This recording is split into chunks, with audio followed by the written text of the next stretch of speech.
What is a glucose spike? What causes glucose spikes? Are glucose spikes healthy or unhealthy? Today, we're going over all of these questions with our guest, Dr. Mario Kratz. Mario has a PhD in nutrition sciences, and he has conducted research in obesity, diabetes, and insulin resistance, among many other topics. Mario also hosts the YouTube channel Nourished by Science, where he talks about a lot of these issues. Definitely check it out. His content is very scientific and very rigorous. We had a great conversation. We went pretty deep into glucose spikes, but we also leave you with a lot of actionable advice. Here's our conversation. Enjoy. The first, important thing for everyone to realize is there's no clear clinical definition of a blood glucose spike. Now, I think if anyone went to the doctor and said, doctor, I think I have a blood glucose spike, the doctor may say, so what is a blood glucose spike? Because there's no definition, right? There's no clinical diagnosis that someone has a blood glucose spike. There's no clear definition in the scientific literature, I'd say, among the scientific community. There's sometimes people write something in a paper that they think this constitutes a spike or that, but there's really no clear consensus of what constitutes a spike. So I think that's the first thing probably people should recognize, right? That this is really a new area now that healthy people are wearing these continuous glucose monitors, and they can see the ups and downs in their blood glucose levels. And suddenly we're paying attention to kind of a feature of our blood glucose levels that are not traditionally even considered, right? So that said, there are certainly a lot of people now, I would say mostly influencers some of which have millions of followers, who have come out with very strong, seemingly conclusive statements that any increase in blood glucose after a meal by 30 milligrams per deciliter or more, so that's about 1.7 millimoles per liter, that would constitute a spike. And some of them cite some papers which I have looked at. It's suggesting that these papers show that this is not a physiological increase in blood glucose. Or then going on to say that these spikes are associated with a whole bunch of health issues. And so this obviously has a lot of people alarmed, because when they wear a CGM, they find that indeed their blood glucose level does go up by 30, 40, 50 milligrams per deciliters regularly. People ask, send me actually their CGM photo of their CGM or screenshot and say oh my God, look at this. I'm, more or less like, what can I do about this? I'm in terrible shape. I have these risks factors. So I spent quite a bit of time actually looking at what is the evidence we have about A, what is physiological in terms of blood sugar fluctuations, and B, what conditions can we confidently say are linked to blood sugar levels at any certain level. So maybe if we start with the first, to my knowledge, there's about, I actually have them summarized here a little bit, there's about 8 or so different observational clinical studies in which investigators asked healthy people who don't have prediabetes or diabetes by normal clinical standard testing to wear a continuous glucose monitor for 2 weeks as they're just eating their normal meals, or in one study at least, maybe 2, where they're even giving them highly glycemic standardized meals. And then they just looked, okay, if we have these seemingly healthy people who definitely don't have prediabetes or diabetes by normal clinical tests, what do their blood sugar levels look like? And I'd say, by and large, what they show mostly is that fluctuations in the range from 70 to 140 milligrams per deciliter, just what mostly we consider is, around what we think of as normal glucose homeostatic levels. Blood glucose levels are in that range 95 to 99% of the time in those healthy populations, depending on the study. And that means that 1 to 5% of the time in those studies, we see that people have blood sugar levels of more than 140 milligrams per deciliter. So how do we interpret this? Do we say, oh, well, then it seems totally normal that people have fluctuations in that range, which means more or less that we cannot really conclude that a small increase by 30 milligrams per deciliter is a spike that is not physiological, and that for that reason should be avoided, simply because if there's some of these studies, I think 2 specifically, that looked at really young, lean, healthy people, probably if we had a group of people that had the best glucose tolerance, those are the people we would study, something like how old were they actually? 18 to 35 years old. They all had normal body weight. They were all fairly active. They basically had blood sugar levels in that range 99% of the time. But even in that group, there were some who at least briefly hit 171. And oftentimes they would hit 130, 140 milligrams per deciliter. So what that means is, if they start at a baseline of maybe 85 or 90, right, they very frequently on their normal diets go above 120. And so my first point would be that people maybe ask themselves, how likely is it that basically everyone, even the most glucose tolerant young lean athletes on their normal diet, constantly have these spikes that they should avoid because they're associated with major chronic disease risks? It strikes me as very unlikely. So that's maybe the first point that I would make. Interestingly, if we look at these glucose tolerant people, though, what we do see is that as people are studied that are older or that have a higher body mass index. So there are some studies, for example, in youth with obesity. So they're still glucose tolerant, but from the CGM data, you can see they're probably not fully glucose tolerant anymore. Like they don't have pre-diabetes yet or diabetes, but some of them actually using their CGM have postprandial blood glucose levels over 200. And that's certainly, I think, something we can say, okay, that seems likely not normal, right? Again, if we contrast this to the lean and young and athletic people who rarely ever have an increase over 140, and never, 0% of the time, over 180. If we then look at these people that are basically either obese or older, we sometimes see fluctuations further to the higher levels, where maybe they spend not 1% of their time above 140 milligrams per deciliter, but maybe 5%. And where sometimes little spikes over even 180 or even 200 do occur occasionally in that group. So that's where I would say, from just reviewing that literature, to summarize this, it seems to me that the most glucose tolerant people on the planet, young adults who are just out of puberty, simply because puberty is a state of insulin resistance, where people can sometimes become a little glucose intolerant. So young adults who are athletic, physically active, lean, by all clinical tests, fully glucose tolerant, they never have an increase over 170, 180 milligrams per deciliter. So for me, mentally, when I reviewed this literature, I would say, well, if I were to cut, to draw a line there where I feel like blood glucose levels ideally shouldn't reach in fully glucose tolerant people, I would say 180 milligrams per deciliter is much more in line with the published data than saying an increase by 30 milligrams per deciliter, because that occurs all the time, every day, in even the most glucose tolerant people. Everything you're referring to is CGM data. So you're not referring to any specific time points. You're not referring to 2 hours after a meal or anything. You're saying anytime of the day, anytime. It would reach those values. So presumably this would be right after a meal. It would reach 180 or 200 in these older, more obese individuals.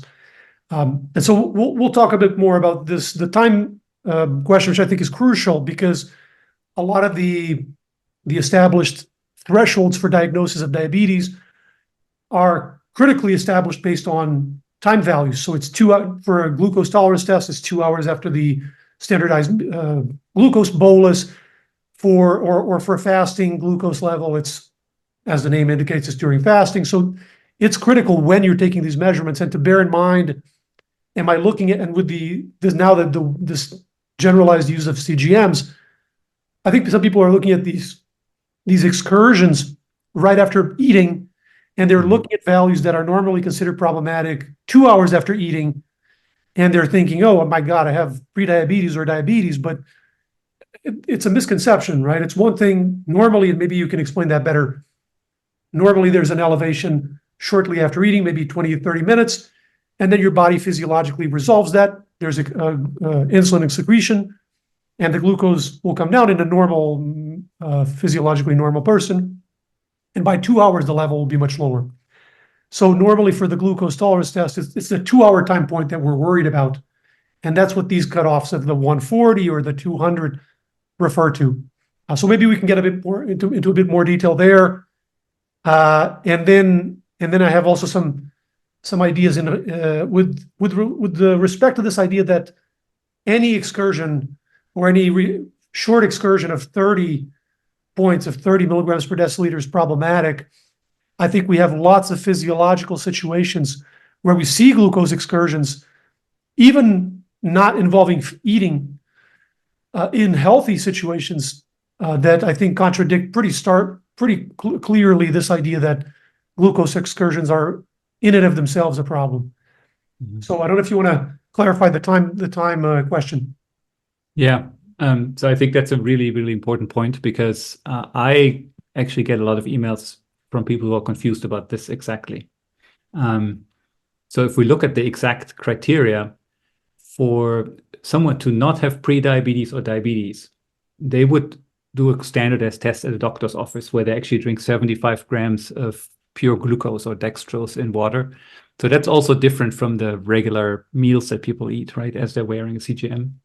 But under those conditions, having a 2 hour, 2 hours after you took the first sip, 2 hours value of blood glucose under 140, that means, if your other levels, your fasting glucose and your HbA1c are fine as well, that means you don't have prediabetes and you don't have diabetes. And so what people, when they wear the CGMs, will see occasionally is that their levels, say at 45 minutes after a meal, which is usually around when we reach the peak in blood glucose, they say they have 150 or 160, and then they interpret this as meaning they have prediabetes. So that's very important to clarify that this is not the case, right? It's very physiologically normal. So I've actually done hundreds of oral glucose tolerance tests in clinical studies, and actually almost everyone has a value over 140 at some point during the first 2 hours after a meal, because that's a huge load of dextrose, right? I mean, it's pure glucose, something we almost never consume like that. Can even go up, even in healthy people, to 180, and then it comes down, and then they're at 110 after 2 hours, and that is clinically considered a normal glucose tolerance. The other thing maybe your viewers may appreciate is that I would encourage everyone to think about glucose tolerance as more of a continuous variable than a categorical variable, right? So we're always thinking about, in medicine, we always like to label things with a name, like a disease name, type 2 diabetes or pre-diabetes.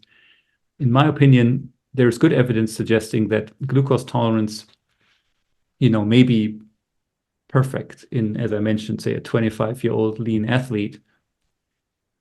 But even as that athlete maybe grows older, maybe gains some weight, stops being so active, maybe is more stressed in the job, maybe at the time they're 50, they may still have normal glucose tolerance by these clinical tests. But if you actually compared their glucose curve after an oral glucose tolerance test, you may observe that their general curve is shifted up a little bit. So in other words, there's probably with that process happening where they just accumulate a little bit more body fat, where they're more stressed, maybe they sleep less well, they don't exercise as much, maybe they drink more beers for whatever reason, like this, a whole bunch of reasons that could affect this. There's a trend basically where glucose tolerance gradually gets worse. And that's what I just mentioned, where if we compare these populations studied in these 8 different observational clinical studies, some of the populations were very, healthy, young, physically active. Others were, by clinical criteria, as much glucose tolerant, like they didn't have pre-diabetes or diabetes yet, but maybe they were obese or they were much older, in some cases up to 65 or 70 years old, or obese and even old, or even overweight and older, right? So these combinations, but they were still, by clinical criteria, not pre-diabetic.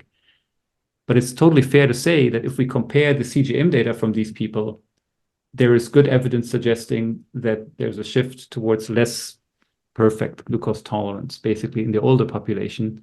And so that's why I feel like I would base my assessment of, okay, what do the CGM data of someone who's perfectly glucose tolerant look like? I would base it on the young, physically active, glucose tolerant population.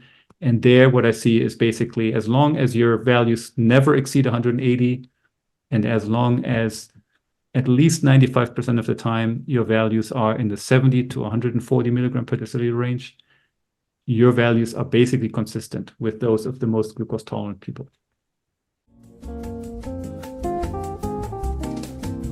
Maybe it will help viewers if we briefly describe what's going on physiologically for a glucose excursion or a glucose spike to appear, and that will help us then discuss what might be going wrong in these cases with older people or more obese people. So my understanding briefly, and then you can weigh in or correct anything that you disagree with, is that basically you have an elevation of glucose levels after baseline in the setting of a postprandial event. So after eating a meal with some carbohydrate, it will be due to absorption of carbohydrates from the intestine. But there are other physiological settings where you have glucose elevations without food intake. So it could also be maybe the liver pumping out glucose. So the glucose is coming into the bloodstream from somewhere. The level goes up. That level is sensed by the pancreas, produces insulin. The insulin signals to cells predominantly in the periphery to take up that glucose. If everything's working well, those cells remove glucose from circulation and the glucose comes back to baseline with some confidence interval there, which we'll probably touch on. Mm-hmm. But that would be kind of the bird's eye view. You want to add detail or disagree with any of that? Or I think in this context, one thing actually may be worth explaining and going a little bit into a little bit more, and that is the insulin secretion part. So the pancreas actually secretes insulin in two phases. We speak about the first phase insulin response and the second phase insulin response. Now, what does that mean? Insulin is important to understand is a protein, right? And proteins are made by the body from DNA. The DNA is transcribed to RNA or mRNA, and then that's translated to a protein.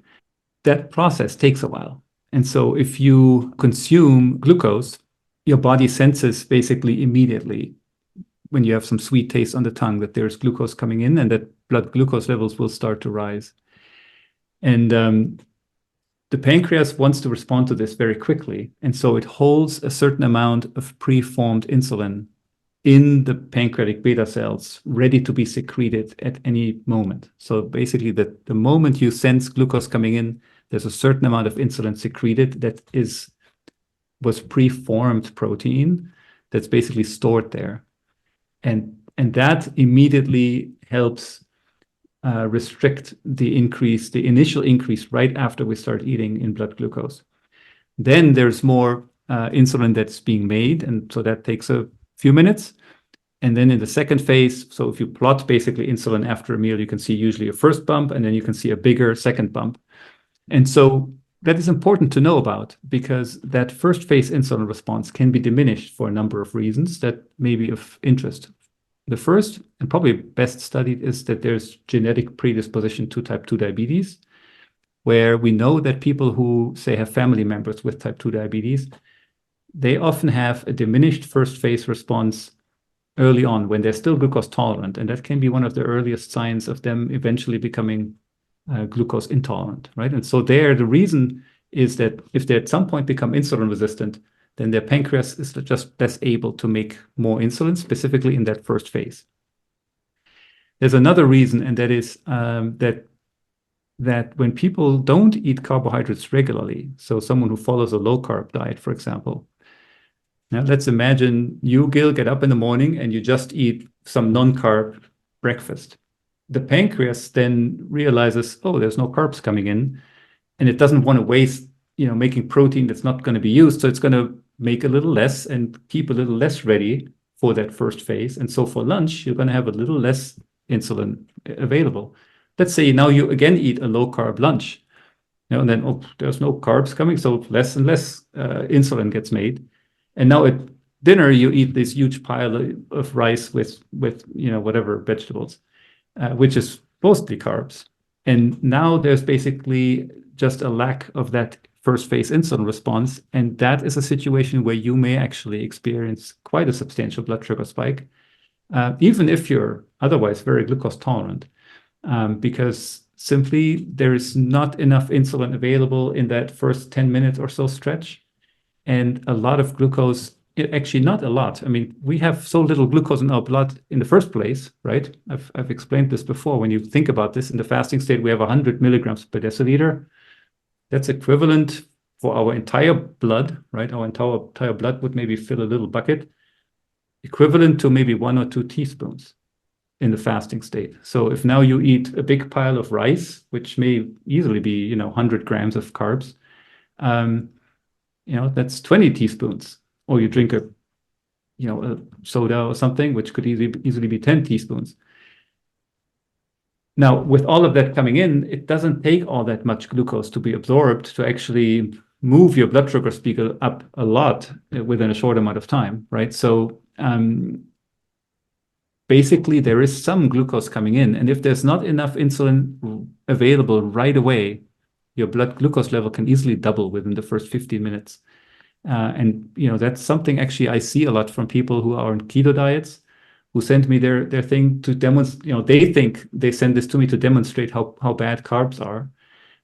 So they would send me a screenshot of their CGM data saying, "Here, look at this. I had this and this orange or banana or something for dinner, and I had a spike." And my question is, how many carbs did you eat for breakfast and lunch? And that, I think, is very important to consider in context, right? So someone who regularly eats carbs will have a very different response to carbs eaten at dinner than someone who usually doesn't eat carbs. And that is largely explained by differences in the amount of insulin stored in the pancreatic beta cells. Right. Yeah, that's really good context. Now, this is something that would be seen on a CGM, but would not be seen on a regular glucose tolerance test, or especially like a fasting glucose reading, right? Because it would be outside of this window of the first phase of insulin secretion. Yeah, CGM, even unless you really have a bad spike, let's just say you have a CGM and you see a spike, you don't necessarily immediately detect why that is, unless you really know glucose and insulin metabolism really well. So I don't think most people suspect that it could be related to their insulin secretion at all. I think most people, when they see a spike, think they're insulin resistant. And I think that can sometimes be the case. But my experience in insulin resistant people, we see more of a gradual increase in glucose and then stays elevated for a little longer. This pattern that I see specifically in lean people, who are otherwise very healthy and have normal glucose tolerance, they sometimes will have these very distinct spikes, but it doesn't stay elevated for long. It basically crashes right down, which is more or less when that second phase insulin response really kicks in. Now, in response to the very high blood glucose levels, it pumps out a lot of insulin. And if you're still fairly insulin sensitive, then it's going to crash down. And that can actually, in some of them, lead to a hypoglycemic episode, which, obviously is not a good thing. If you really go up a lot and then you come down quickly and a lot, that can be problematic. And that's actually, CGM is good to try to figure that out.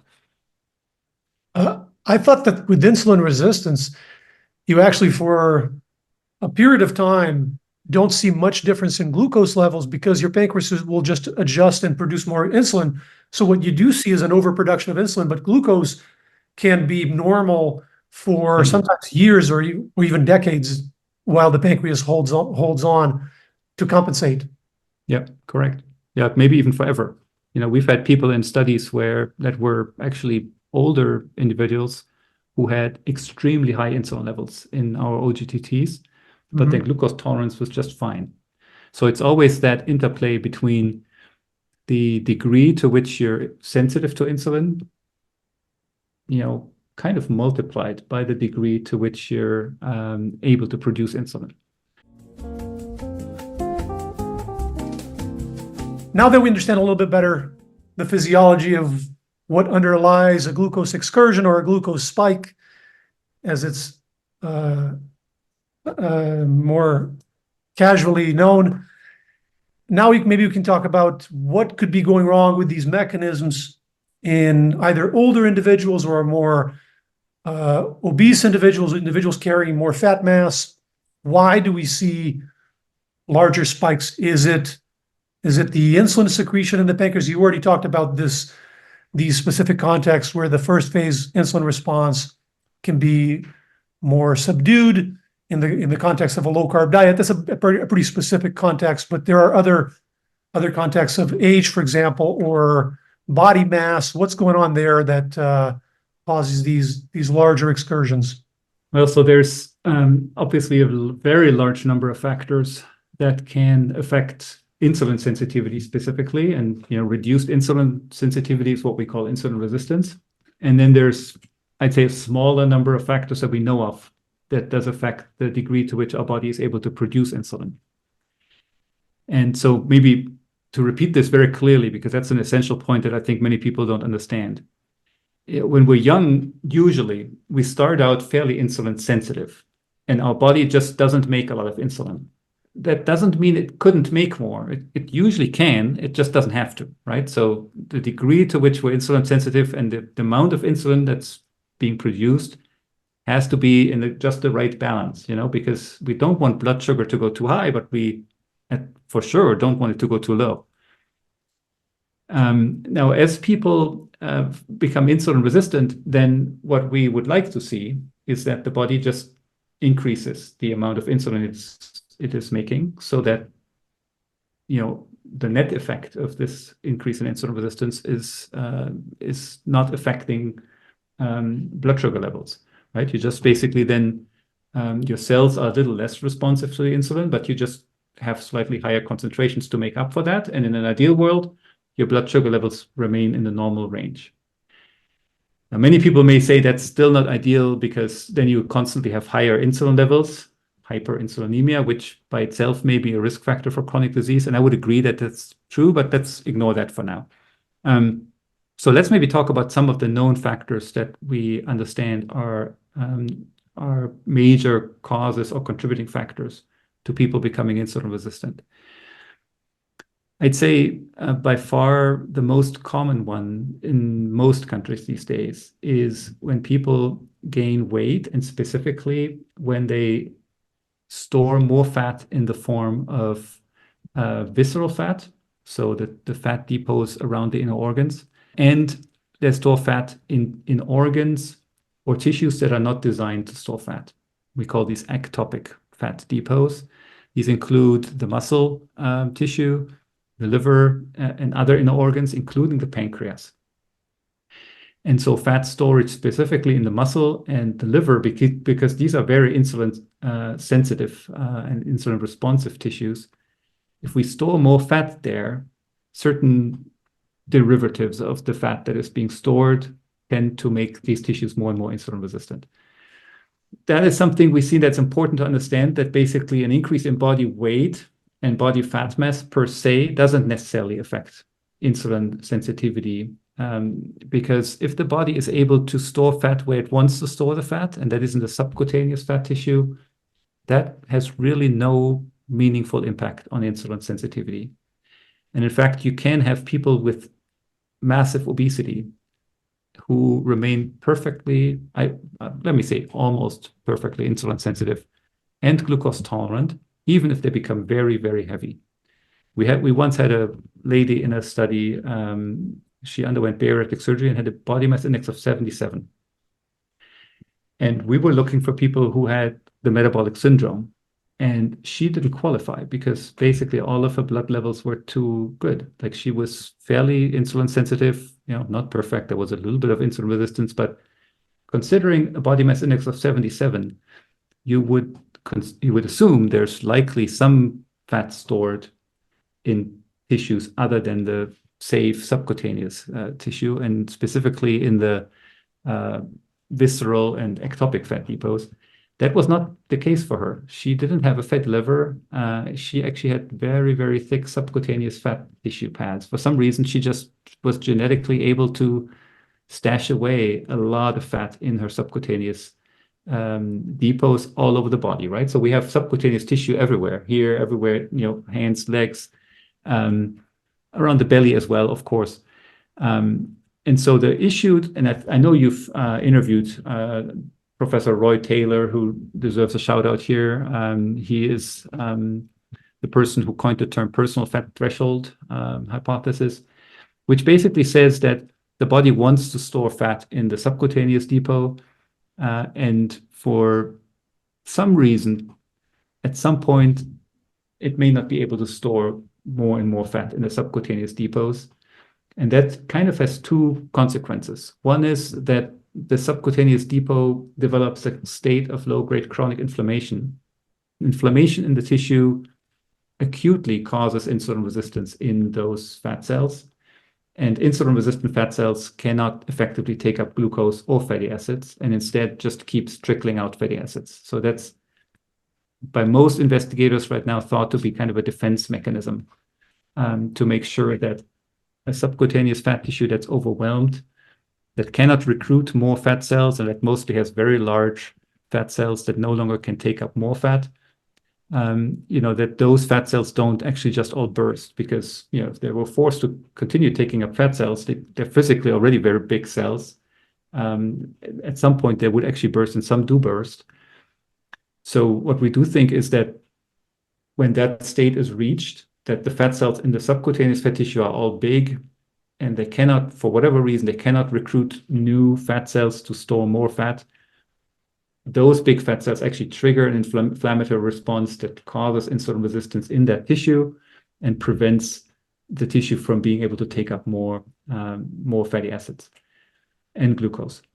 Now, and that by itself is, as you can probably imagine, a big problem already, because the subcutaneous fat tissue is one potential sink, not just for fat after a meal, but also for glucose. So with that, we're immediately having reduced glucose uptake into the subcutaneous fat tissue.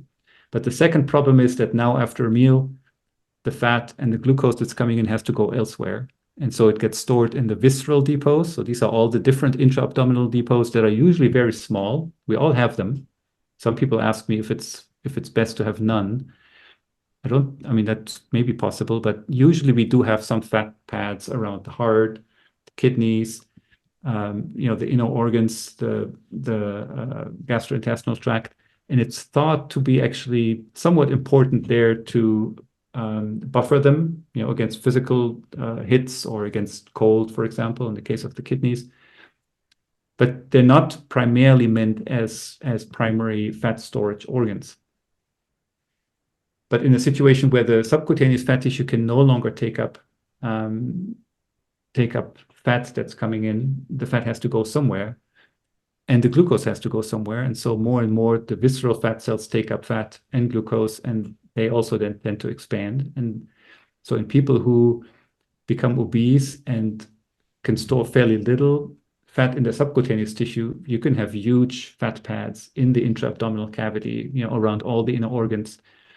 And if these tissues become overwhelmed as well, they also become inflamed. And that's actually a really bad thing, potentially, for the health of those organs, because then these organs are kind of embedded in an chronically inflamed tissue, like the heart, the kidneys, the gut. And it's well understood that having inflammation in these expanded visceral depots is directly a risk factor, likely for several chronic diseases of those organs. And then the other part is that basically some of the glucose and fatty acids that come in after a meal get forced into the musculature, the liver, the pancreas, as I mentioned.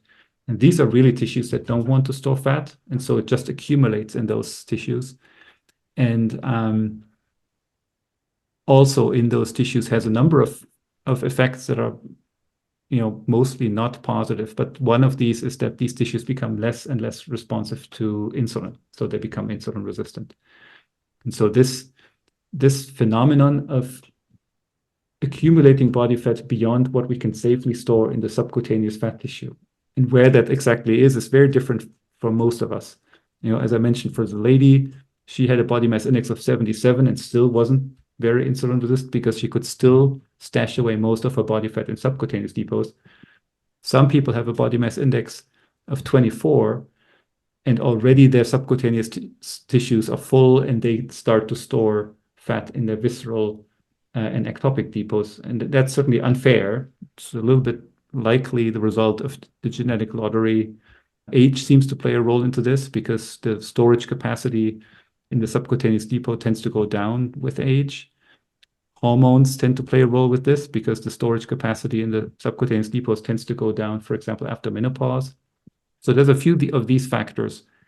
But I think that's for sure number one factor for most people, that insulin resistance is often caused by excessive visceral and ectopic fat storage associated with low-grade inflammatory processes in the fat tissue, both the subcutaneous and the visceral fat tissue. Then there's a whole bunch of other factors we can talk about. So I would say an important one for sure, just to stick with the topic of body composition, is lack of muscle mass. So people who just don't exercise or who lose excessive muscle mass due to disease or due to aging, just having very little muscle mass by itself can cause insulin resistance simply because the musculature is one of the big sinks for glucose after a meal. And so if we partly lose just the mass of that tissue, there's just less tissue to take up glucose after a meal. So that's a big factor. An associated factor is physical inactivity. So even if you have enough musculature, but if you just sit for extended periods of time, it can measurably reduce the sensitivity of your muscle tissue to insulin. Very fit people, even if you just put them in bed for a day, you can measure that effect. It's very profound. And I do suspect that in many of us, as we're sitting, maybe much of the day, every day, that may actually also have some kind of effect. Mm-hmm. Big factor that I think many people underestimate is stress. I actually had this once where I was wearing a CGM and I was very worried about someone else. Like I couldn't reach them. And my blood sugar, which usually is always in that, I'm in that 70 to 140 range. It actually shot up to like 160, 170 and stayed there for a while, which it never does otherwise. And I hadn't even eaten. So stress can really be profound. And obviously, chronic stress, similarly, if you're constantly stressed at work, even if it's not at an extreme level, it can have a subtle impact. Mm-hmm. Sleep deprivation is another big one, where people who don't sleep enough or not well, and I know this is again unfair because many people would like to sleep well, but they just can't. But the data are pretty clear. If we don't sleep enough, even just one night of maybe just 4 or 5 hours of sleep, it has dramatic impacts on our insulin sensitivity. Yeah, I'd say there's a whole bunch of nutritional factors. Do you want to go into those as well, or is that leading us too far? Yeah, I think we will touch on a little bit on the effect of different foods on glucose excursions, glucose spikes. So just to summarize real quick, so there's a number of changes that can happen with age, that can happen with physical inactivity, that can happen with an accumulation of fat mass that tend to increase insulin resistance. And the consequence of that is going to be that your peripheral tissues are less apt at removing glucose from circulation. Also, in the case of the liver, if the liver is insulin resistant, it tends to pump out more glucose into the bloodstream during fasting than it should. So all of this tends to push our glucose higher. And then in the pancreas, if there's this accumulation of fat in the pancreas, it can cause the pancreas to be less effective at producing insulin. So all of that can contribute to these higher levels of glucose. Does that fairly summarize these considerations so far? Yeah, so basically the insulin resistance can make it necessary to produce more insulin, but the pancreatic issues, so the pancreas basically having stored ectopic fat reduces the ability of the pancreas to respond to that, right? So that can then basically lead to a relative deficiency of insulin. And I think that's important also to understand. You can actually be hyperinsulinemic and have high insulin responses after each meal, but if you're very insulin resistant, maybe it's still not enough. And so you can still then become glucose intolerant and potentially even diabetic. In fact, in the early stage of type 2 diabetes, when you're just diagnosed, many people with diabetes still have very high insulin levels throughout the day. And so it's important to understand that you don't actually have to have measurably little insulin. You can have too much insulin. It's just still not enough to fully compensate for the degree to which your body is insulin resistant. And for that reason, it's really, really important, ideally, to interpret your blood glucose levels together with your blood insulin levels, ideally after a meal. So right now we have kind of half of that equation. We've got that figured out with the CGM, where we look at the glucose levels. But because we can't similarly look at the insulin levels, one could argue that that's a big limitation of the CGM, because if we notice there's something wrong with the glucose levels, first of all, we can't really easily tell why that is. And second, the glucose levels could remain totally in a normal, but you may still be massively insulin resistant with very high insulin levels throughout the day and not even know about it. So I think that's one potential risk with wearing a CGM, that you have, it can cause you worry where maybe it's less indicated, or at least it doesn't tell you what exactly is going on. And it can be falsely reassuring that everything's okay with your glucose homeostasis, where maybe really you should be a little bit concerned about what's going on. Because if you are very insulin resistant and you constantly eat a highly glycemic diet and your insulin levels go up and down all day, that's almost certainly not ideal in my view. So the normal glucose response could be masking a supraphysiological secretion of insulin that over the long term might not be ideal. So the thing to address there would be moderation of those, maybe the glycemic index, or ideally rectifying the insulin resistance in the first place so that you can eat regular diet and not have to worry about that. Technical question, with the CGM you're measuring interstitial glucose levels, do you know if those track well with blood glucose? That must have been looked at. Yeah, there's few studies that basically, if you just take all of the data, throughout the day, the degree to which they deviate from the plasma glucose, for example, is fairly small. The issue is mostly that there's a lag when the blood glucose changes rapidly. And so that's, I think, one issue that people should be aware of. That if you, for example, sometimes you take a measurement with your CGM and you also take a drop of blood and measure it with a blood glucose meter. If you do this right after a meal, let's say particularly in the first hour and a half of a highly glycemic meal where the blood glucose level changes rapidly, there can be quite a difference. That doesn't necessarily mean the CGM is bad, but it may mean it lags in some ways. The CGM will delay. The CGM will peak later.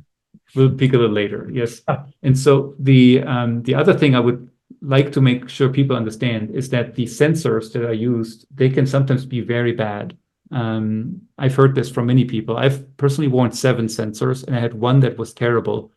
It basically always measured about 50 milligrams per deciliter low.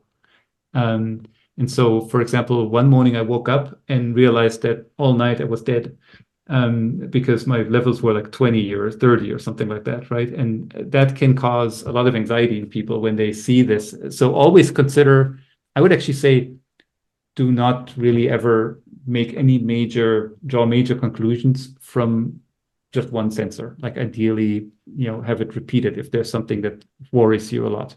Like if you think you have repeated hypoglycemia at night, for example, sure, talk to your doctor about it, but I would say it could very well be a faulty sensor. And because I posted this somewhere and there was like dozens of people saying, yeah, I had the same thing happen with these sensors. So people should be aware that if they wear a CGM, it's a good technology, I think, but it's, it is still something that is being developed and probably is going to get better over time. And at this point, it can happen that the sensor actually returns incorrect readings to your cell phone.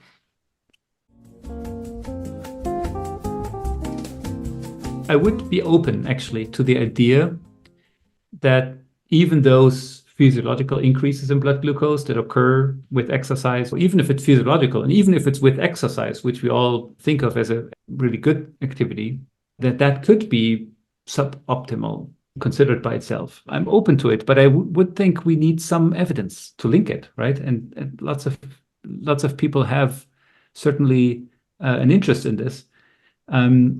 Now, the limitation, I think people could say, is that we don't really have a large cohort study in which anyone has has put CGMs on 100,000 people, ideally repeatedly, like once a year or something, and then looked at how maybe these small fluctuations relate to health outcomes. So that would be kind of an ideal study, but we don't have that type of study. What we could instead do is we could ask whether, for example, slightly higher HbA1c values inside the normal range are associated with worse health outcomes. For the viewers who are not familiar, HbA1c is this measure of the degree to which hemoglobin in the blood has glucose attached to it. And it's a measure of your blood glucose level roughly over the last 3 months. So if you constantly had these fluctuations to the higher side of the 70 to 140 milligram per deciliter range, that should result in your HbA1c going up, is at least a theoretical idea.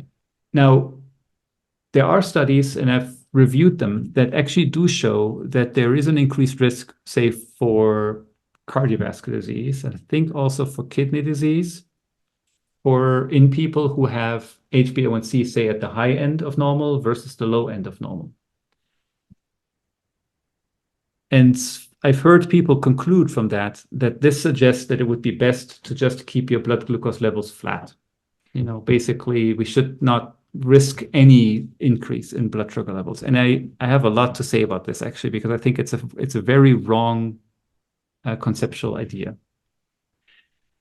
First of all, from my clinical work and also from my own CGM, I can maybe share.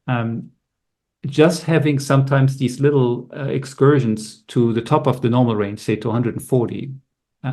So I have this with exercise. If I eat some potatoes or something, I would sometimes see 130, 140, even 150 once in a while.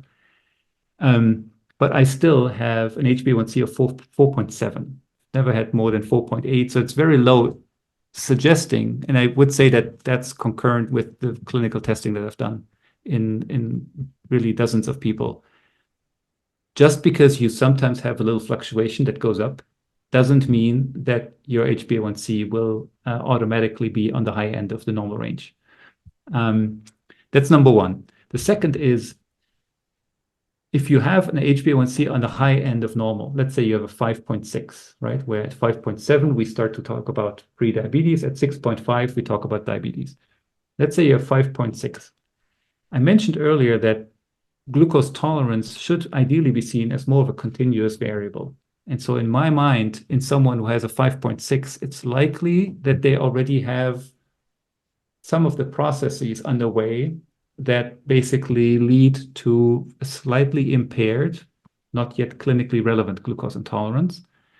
And those processes that are underway, as we talked about earlier, could include anything from low-grade chronic inflammation, an accumulation of visceral fat in visceral and ectopic depots, excessive stress, lack of sleep, lack of physical activity, lack of muscle mass, like lots of different nutritional factors that can induce insulin resistance.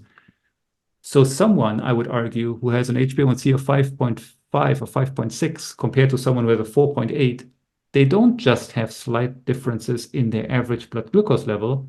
They're probably very different in a lot of those associated variables. And so to say that the fact that there's an association between HbA1c and, say, heart disease, even in the normal range, is strongly suggesting that it's actually the higher glucose levels that cause this is, I think, premature. I wouldn't go that far. I know you understand this, but do you have something to add to make this a bit more clear on what I mean with this? I think that's a good point. I mean, so you're referring to the fact that these thresholds, there's evidence behind them. They're not randomly established, but there's nothing magical about the threshold of 5.7 that where you're where all your physiology is perfect at 5.6, and then suddenly at 5.7, everything goes haywire. It's not quite like that. There's a continuum. And so I agree with you that in most people who are right at that threshold, but still technically under, they probably have all kinds of manifestations already. They probably have maybe what could be called pre-diabetes, right? Yeah. So it's already in development. They're on the road to having prediabetes, just like people who have prediabetes are on that road to having diabetes. They may or may not get there. That depends on physiology, but they're on that path. And so I think this is very important. You're pointing to the fact that we measure glucose because it's easy to measure, but with glucose changes, with diabetes come all kinds of changes. And so we can't assume that the disease risk and these pathological effects are strictly due to the glucose elevations. There was something very interesting that I heard Nicola Guest talk about, where some of these associations with disease, macrovascular disease that we see with type 2 diabetes, we don't see with type 1 diabetes, even when the glucose spikes are comparable. Mm-hmm. So that would be another suggestion that there's something else underneath going on. And we know that there's all kinds of physiological changes in diabetes, like lipoprotein metabolism, for example. People with diabetes tend to have higher ApoB, and they tend to have higher VLDLs and VLDL remnants and all these lipoproteins that are atherogenic, in addition to having higher glucose levels. So I don't know if you have other thoughts on this. This I thought was also an interesting observation. Yeah, that it depends on the whole. Point I made gets exactly at the question of why people with diabetes have an increased risk, say, for heart disease or other cardiovascular diseases. And I think that's still somewhat an open question, but it's fairly clear that it's only partly due to the elevated blood glucose levels, and for sure also partly due to all the associated changes in the body that actually made the person diabetic, right? So as you say, the inflammation, the changes in lipid metabolism play a big role in this. Probably also the actual inflammation, for example, in the pericardial fat tissues, that's a big point of debate. That's not commonly measured in these big observational studies, but that still leaves the possibility open that could play a big role, if you just have an expanded and constantly inflamed fat pad around your heart. Probably not a good thing, I would guess. And, that's not directly related to the high blood glucose levels, but indirectly. And it's very, very difficult to tease apart exactly all these things. One important thing I would also like to say is that, there's these, many times there are proponents of low carb diets who feel like low carb is best because that minimizes these blood glucose fluctuations, even the small ones, which they suggest increase your HbA1c, and that then by translation increases your heart disease risk. When you actually look at the studies, yes, there's a measurable and statistically significant increase in cardiovascular disease risk, say in someone with an HbA1c at the high end of normal versus low end of normal, or even for fasting glucose at the high end of normal versus the low end of normal. But it isn't a huge effect size. Like if we compare this to someone now who has diabetes, that's where the real increase in risk happens, in my opinion. And that's for now where I feel like we should certainly be focusing most of our attention, to prevent the manifestation of diabetes and prediabetes. And then the third would certainly be to try to minimize these blood sugar spikes and the sometimes occurring reactive hypoglycemia, even among people who don't have prediabetes or diabetes. I think it's a reasonable strategy to look at all three of those things. Stay away from prediabetes, and also minimize what I would call a real blood sugar spikes, namely those that go to 180 or higher. Yeah, I think the other factor that we'll gradually start introducing into the conversation is foods and food sources and food quality. I think very consistently what you'll see with a population that is pre-diabetic or diabetic in our society is that they won't have the best diet. this will be a consistent observation. So I think it's probably less about the amount of carbohydrate per se, the absolute number of carbs that people are eating, and more about the quality of carbohydrates. In general, you'll be more refined carbohydrates, more ultra-processed foods, more sugar-sweetened beverages, and all this category of foods that we know lead to overconsumption, accumulation of excess body fat, and all these downstream physiological consequences. So another kind of interesting observation is the fact that some of these foods that do cause glucose excursions have some of the best health outcomes linked to them. It's very difficult to get around that. Mhm. Fruit, legumes, whole grains, all foods that do cause changes to the glucose level, but we consistently see lower cardiovascular risk, lower risk of cancer, and even lower risk of developing type 2 diabetes with consumption of these foods. And in randomized trials, you see basically improvement in general of biomarkers, even glucose metabolism related biomarkers. So, I mean, how do we get around that? We have to put all the data together to separate what is physiological and what is likely health promoting from what is pathological, and where do we draw the line to say, okay, this is probably an excessive glucose excursion or a pattern of glucose metrics that is problematic. Do you have some thoughts around that?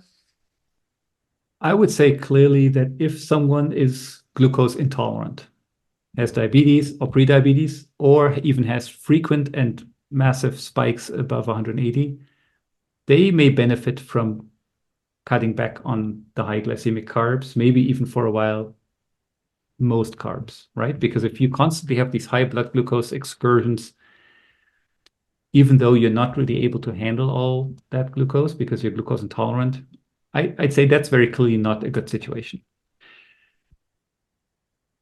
At the same time, in someone who is glucose tolerant, more or less, who doesn't have diabetes or prediabetes or experience these spikes, to then go and say that we are going to use the small fluctuations in blood glucose as the main criterion to judge the value of a food would basically mean that, eating a big salami is better than having, say, a stew with some beans and some sweet potato and lots of vegetables in it, right? Because the beans and sweet potato and vegetable soup will certainly elevate your blood glucose level quite a bit more than a salami.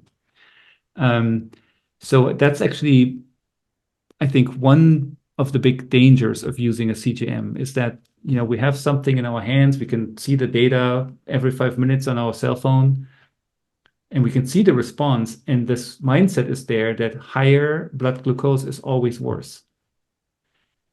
If it goes from 100 to 110, oh, that's bad, right? Even though, as we've tried to clarify, there's basically no evidence whatsoever that if it goes from 90 to 100 to 110, even 120, even 130, there's no evidence really that that isn't a negative. But people will basically look at that and say, that's bad.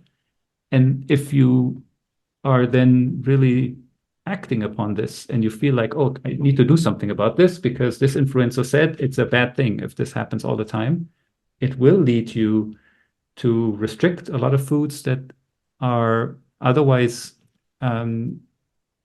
not just associated with positive health outcomes in observational studies, but also have been shown in intervention studies to usually have very positive health effects on human populations.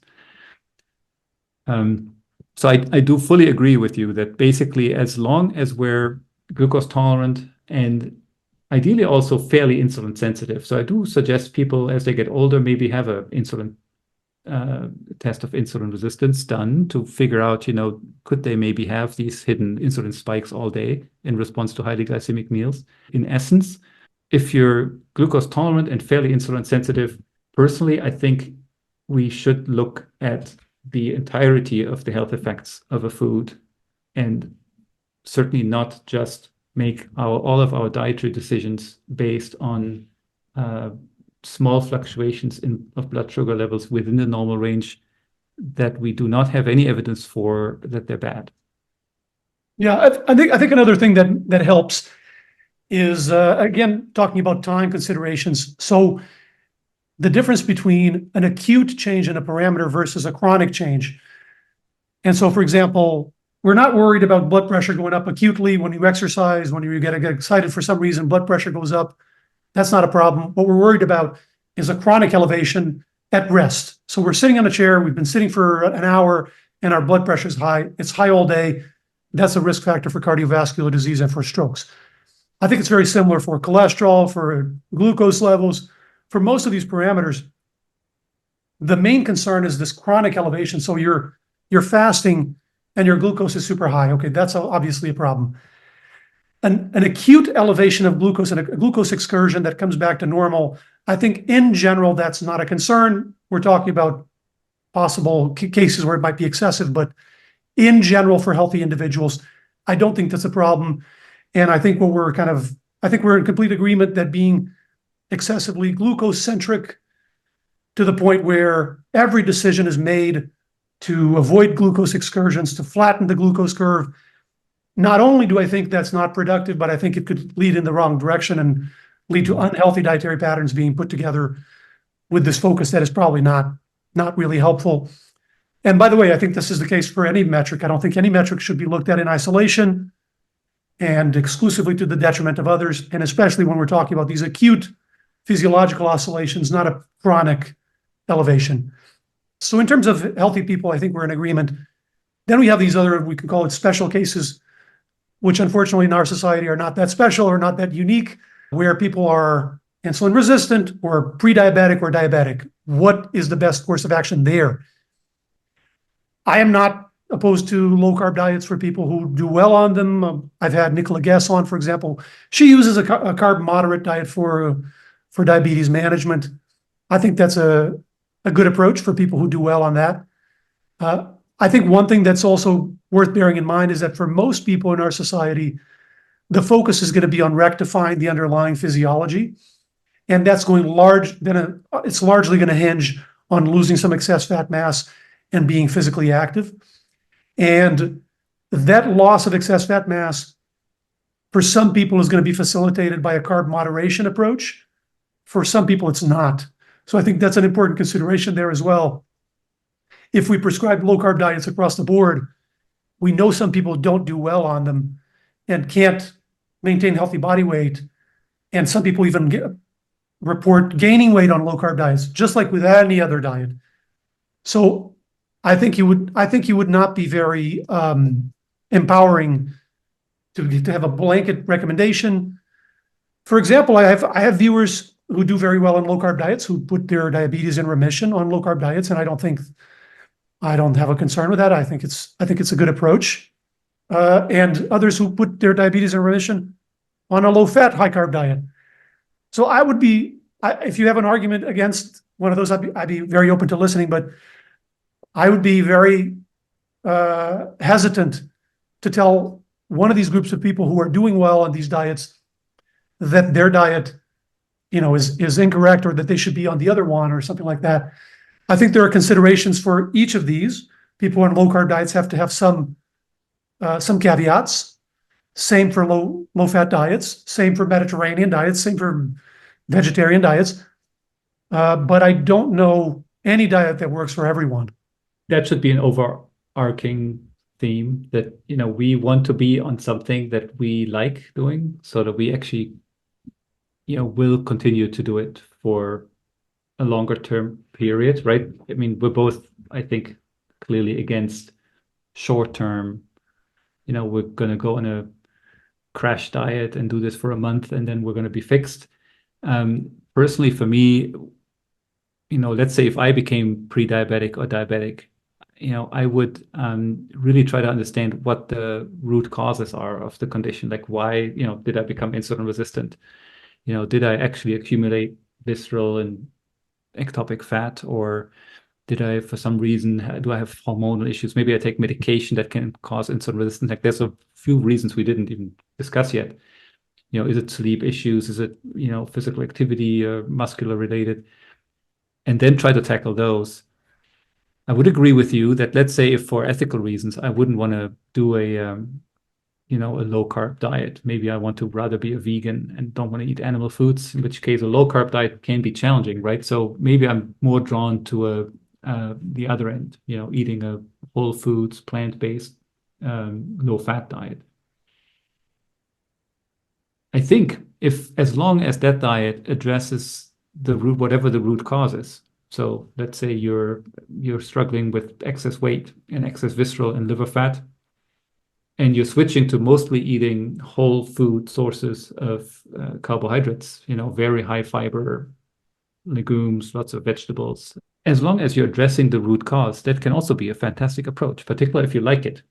I do think considering a low carb and a low fat diet for glucose tolerance, the low carb diet has a slight edge in my mind, in that you're immediately reducing the one macronutrient that the body struggles with, right? And so I'd say if someone is kind of indifferent and I would have to suggest, what to try with, I would probably suggest first to try a low carb diet. But as you say, I would absolutely agree with, if someone was for some reason didn't like the low carb diet, was missing carbs, was having ethical issues with eating animal foods. I absolutely think, and we do, there's plenty of examples of people who have even, put their type 2 diabetes in remission for years on these very high carb, low fat diets. And obviously, the big thing that happens there is if you stop eating the combination of carbs and fats, that immediately removes many of the triggers that make us overeat. You can't really have most of the bad ultra processed foods. You can't have cakes and candy and ice cream and chocolate and pizza, because immediately you'll have to eat basically your beans with your vegetables and your tofu with your vegetables and fruit, and it's a very, very different diet from the diet, almost certainly from the diet that actually gave you the diabetes. So I absolutely agree. I think personal choice has to factor in heavily there, and I always like to say, unless we have clear evidence, we should make it clear to people that many paths can lead to Rome, right? And that there's no need to insist there's only one way, if in fact there is no good evidence that one way is better than others. I think one thing we know for sure is that the current diet, the ultra processed, highly rewarding donut for every meal, soda pop, beer kind of diet, is certainly not the solution. And I think that's what personally all the people in all the different diet camps should focus on, right? That the one thing we're recognizing is how not to eat, and focus on giving people that message, because I think it's still too widespread out there. Yeah, I would say definitely people who actually measure this with the CGM or a handheld glucose meter mostly pay attention to the clearly pathophysiological stuff, where as you say, your blood glucose stays elevated for an extended period of time. Even you eat a normal meal and 2 hours after the meal, it's still 160, 170, or even higher. Go talk to your doctor. That's, I think, a good, have some follow-up tests done. I would also say that if you have a spike, as I define it, 180 or higher, repeatedly, and it's clearly associated with negative effects for you. Like there's some people who have, as I mentioned, the spike, and then it crashes down and they become hypoglycemic. Really, with all the symptoms of hypoglycemia. I spoke to a physician from Australia on my channel, who is fully healthy, has had these issues with hypoglycemia in response to oatmeal, interestingly, all her life, and was just really describes it as a life-changing experience. And she figured out that this was brought on by oatmeal causing a spike and then causing reactive hypoglycemia, and that caused her to really have, the jittery feelings, the sweat breaking out, heart rate going up, really feeling like physically bad. And so she's just basically saying she's not having the oatmeal anymore, which she had eaten for decades, really, and repeatedly had these issues at work and couldn't figure out why it was happening. This can happen sometimes. It's not the norm, but if it happens, I think that is certainly a clear indication that you should do something about, maybe avoiding that food or changing the composition of that meal so that you can avoid the initial spike, because that will almost certainly also reduce the likelihood of the reactive hypoglycemia. So I would say clearly these two things, right? Make sure if there's signs for clearly pathophysiological, chronically elevated glucose, have it checked out, have it diagnosed, and then try to figure out the root cause and address that if that's possible. And the second, if you have spikes repeatedly and all the time, I also would ask, like, why is this caused? And while I try to address this, try to modify my meals, maybe stay away from those highly glycemic meals that trigger these, at least for some time, so I can minimize these spikes from occurring. That would be my main takeaway.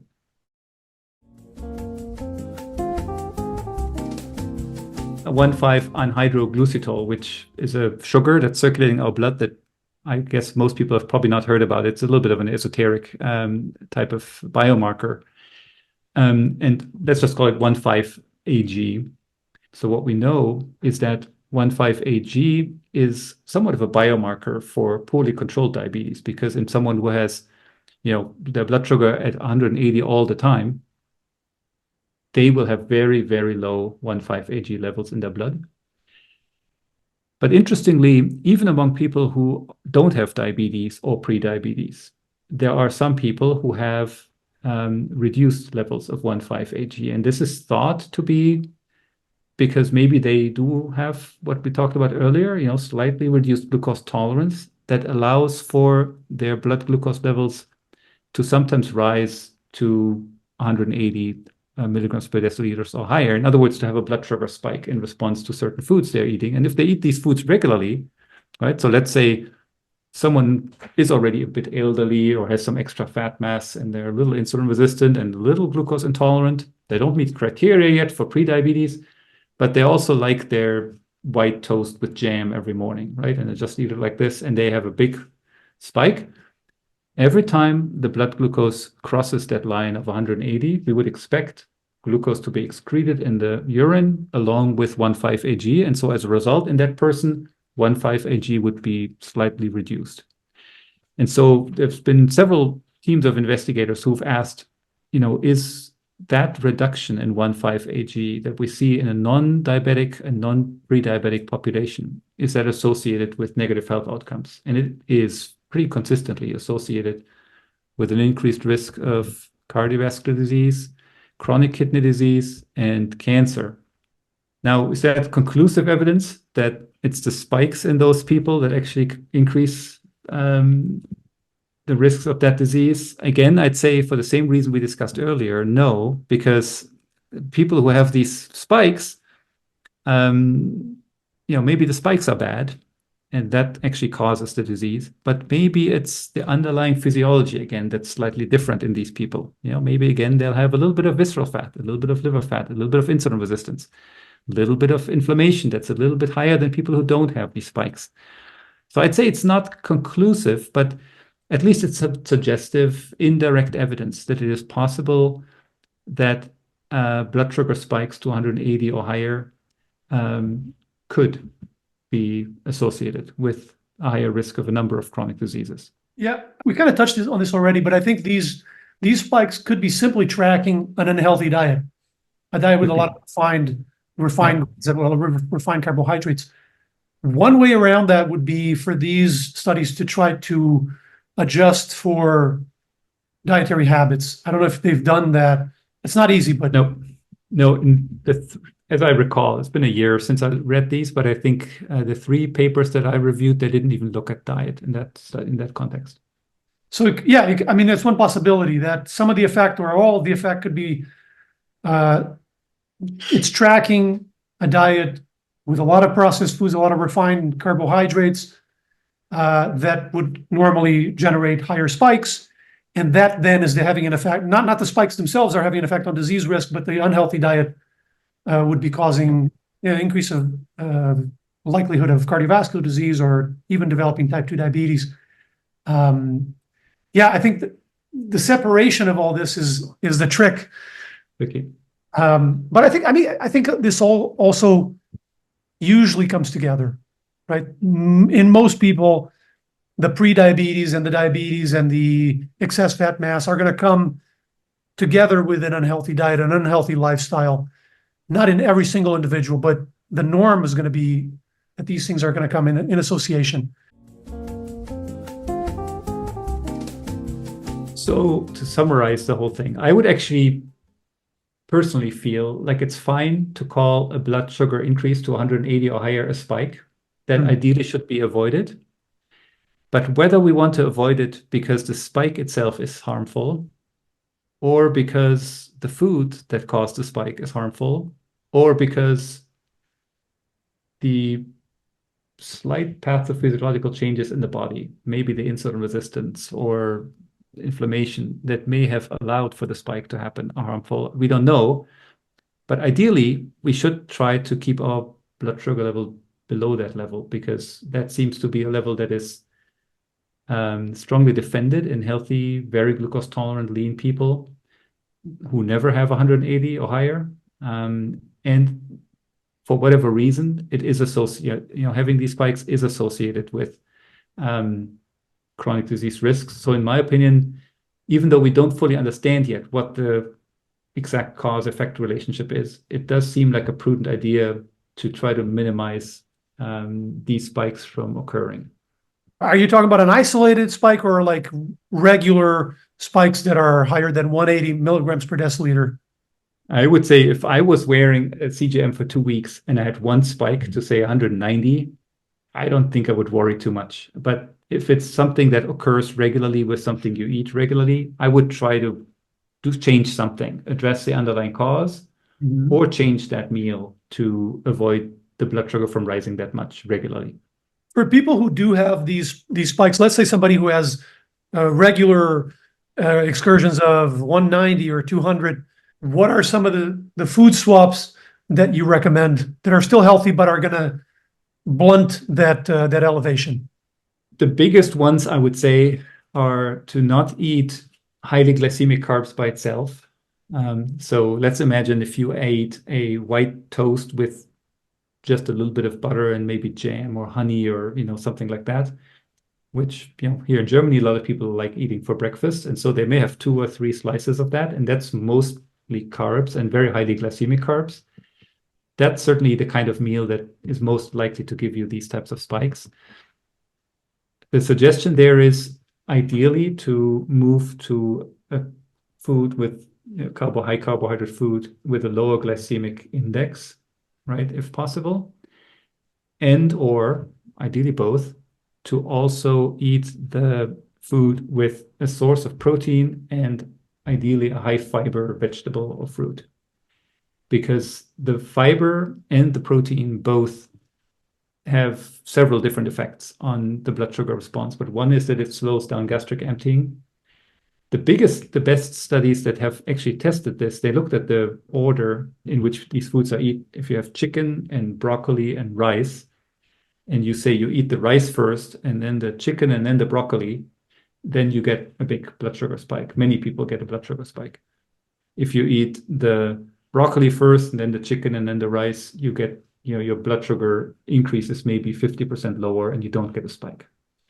Now, what they usually don't compare in these studies is the way most people eat, and that would be all of the foods together. And our best estimate would be that that's somewhere in the middle, but probably closer to eating chicken and broccoli first, simply because you'll dramatically reduce the rate of gastric emptying when you ingest the rice with something that needs to be digested in the stomach, and that's protein. And then on top of that, the protein itself has an insulinemic effect. So it boosts your insulin response slightly. And that also is thought to have a beneficial, attenuating effect on your blood glucose levels. So that's one big thing.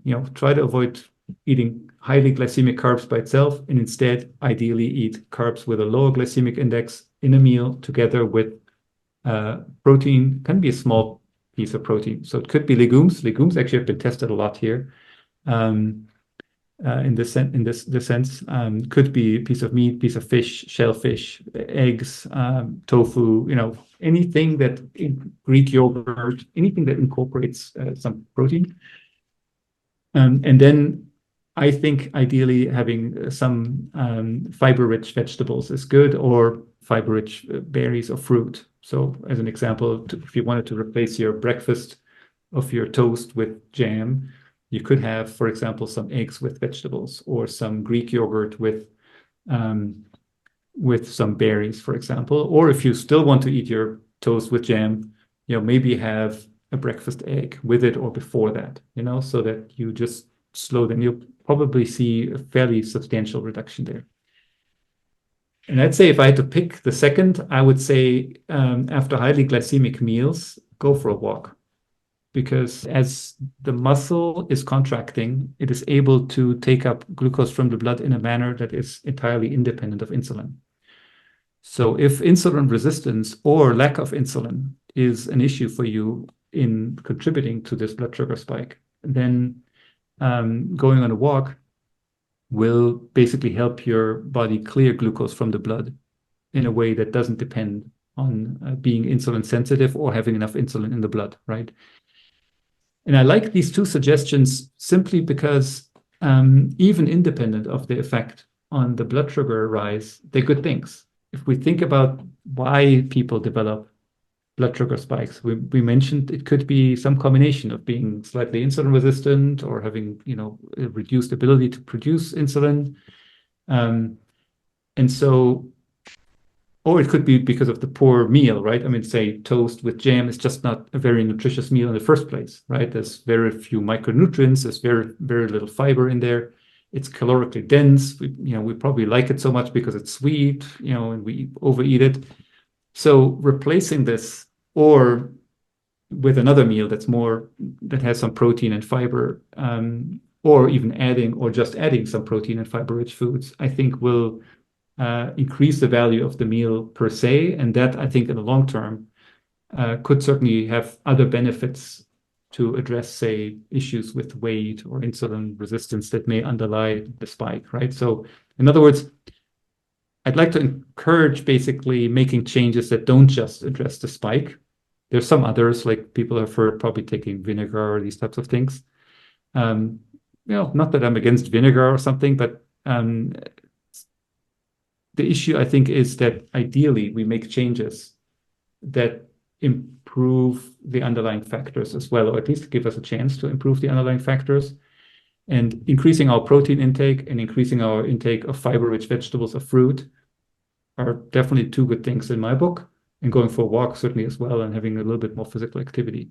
So those would probably be my top two candidates for things I would try if I was experiencing blood sugar spikes regularly.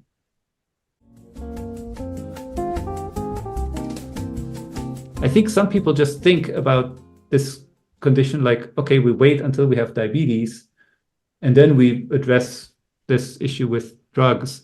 I think it's a much better approach to say, oh no, we're monitoring this, every few years we're taking a look at this, not necessarily by CGM, but at least have a fasting blood glucose and a HbA1c measurement done. And if you see it trending in the wrong direction, maybe immediately ask yourself, well, why may that be? And try to counteract that so it doesn't get that bad. And so that would be my approach here as well, to say this is potentially an early sign of something moving in the wrong direction. And I would encourage people to just ask themselves questions about why this may be trending in this direction, right? I think asking questions is a good way to put it. Asking what could have changed physiologically. Did I put on a lot of weight? Am I less active physically? I think those are good questions to ask. Trying to treat the spike instead of thinking about the physiology can sometimes lead to concerns. If we're just trying to avoid the spikes and flatten the curve, I think a better focus would be what is wrong physiologically that I'm eating an apple or something like that and I'm having a very high glucose spike. Maybe the problem is not that I'm eating the apple. Maybe the problem is that my physiology isn't tuned up. Just like if I go for a run and I feel pain in my ankle, maybe the problem is not the exercise. Maybe the problem is that I have an injury that I have to fix first and then exercise and reap the benefits. And I would totally, absolutely like to encourage your viewers to just consider this point now, that in many other videos on YouTube, they're going to hear people say, oh, that's an increase in blood glucose by 30 milligrams per deciliter. That's definitely bad. We need to change it. It's associated with disease. Yet the two of us who know this literature well, we even struggle to put clear evidence behind a much different definition of a spike, where we say an increase from, a baseline of under 100 to 180 or more. That's like an 80-point increase. That's a huge difference to how some other influencers define a spike, right? And even there, it's fair to say we both are not 100% certain that we have good evidence that such an increase is linked to poor health outcomes, that increase per se, right? Yeah. Because it's very, very hard to disentangle from, as we said, the foods that people eat who have these spikes and the underlying pathophysiology that likely allows for these spikes. So I think that should give people some pause to accept the narrative that these small bumps in blood sugar are problematic and should definitely be avoided. In my opinion, there's a definite risk that if you make this a big centerpiece of your diet, that you're making a whole bunch of, going through a whole bunch of trouble for very little benefit, and maybe even make decisions that may be problematic in and of itself, as I mentioned earlier. And instead, I think people just focusing on a solid foundation of healthy eating without agonizing too much over every little up and down in the blood sugar level may actually be preferable and a lot cheaper too.